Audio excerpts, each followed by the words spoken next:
Gauri Suryavanshi, S Marathi मध्ये आपलं स्वागत। वळूया आजच्या बातमीकडे।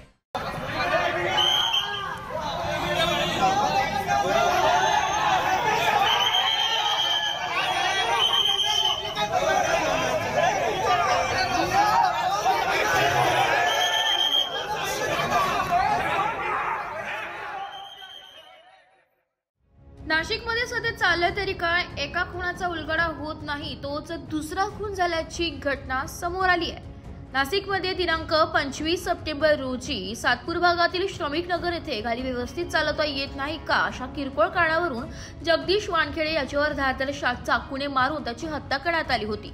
ही बातमी ताजी असतानाच आता पाथर्डी फाटा परिसरातील सेल पेट्रोल पंपाच्या मागे पुन्हा खून एकाची हत्या झाल्याची घटना उघडकीस आली आहे। सूत्रांच्या माहितीनुसार राशीद हारून शेख असे खून झालेल्या युवकाचं नाव आहे। अद्याप खून कशामुळे करण्यात आला याची माहिती मिळालेली नसून इंद्रानगर पोलीस ठाण्याचे अधिकारी व कर्मचाऱ्यांनी घटनास्थळी धाव घेऊन पंचनामा केलाय। सलग खुनाच्या घटनेने नाशिक शहर पूर्णतः हादरले असून पोलिसांच्या कार्यक्षमतेवर प्रश्नचिन्ह उपस्थित होत आहे।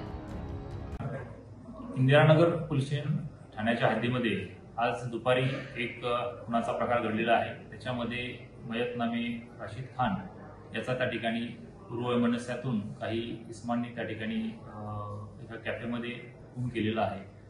सदरची माहिती मिळताच तात्काळ आम्ही स्वतः तसेच क्राईम ब्रांच आणि लोकल पोलीस स्टेशनच्या सर्व टीम्सने त्या ठिकाणी वेगवेगळ्या ठिकाणी सर्च ऑपरेशन राबवून सदर गुन्ह्याच्या अनुषंगाने एकूण 6 आरोपितांना त्या ठिकाणी ताब्यात घेतलेला आहे आणि सदर गुन्ह्याच्या अनुषंगाने गुन्हा दाखल करणे तसेच आरोपितांना अटक करणे व इतर पुढील जी काही कायदेशीर प्रक्रिया आहे ती त्या ठिकाणी सुरू आहे। आमचं समस्त नागरिकांना आव्हान आहे की आपण कुठल्याही प्रकारच्या अफवांवर विश्वास ठेवू नये व पोलीस प्रशासनाला सहकार्य करावे।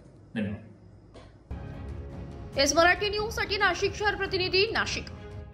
अशाच नवीन ताज्या घडामोडी जाणून घेण्यासाठी आमच्या एस मराठी न्यूज चॅनलला लाईक करा, शेअर करा, सबस्क्राईब करा आणि बेल आयकॉनला क्लिक करायला विसरू नका।